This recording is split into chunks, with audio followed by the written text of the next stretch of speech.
Did Akhenaten treat his daughters better than any other Egyptian pharaoh? Honestly, it's kind of hard to say, and I think it might be skewed based on the art that you see coming out of the Amarna period versus other time periods in ancient Egyptian history. Personally, I don't think this is really something that we could ever determine unless we had some sort of textual evidence for it. This is one of those more nuanced things that's very hard to determine via just art and archaeology. What I can say is that he was not afraid of showing depictions of personal affection with his wife and his daughters. Ancient Egyptian art did not typically show affection between husbands and wives, parents or children, siblings, pretty much anything.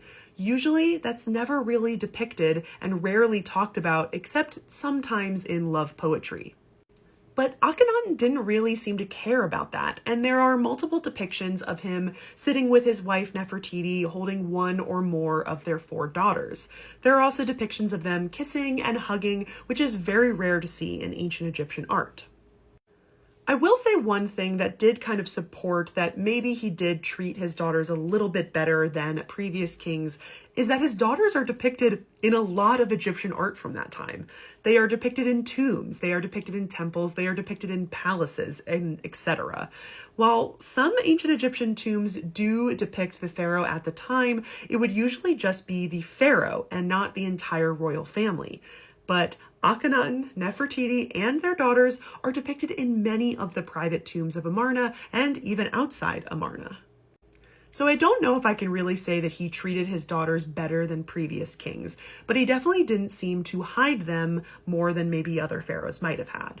But remember, ancient Egyptian art is very functional, and Akhenaten was different in a lot of different ways. So he might have just chosen to put them on display while other pharaohs chose not to.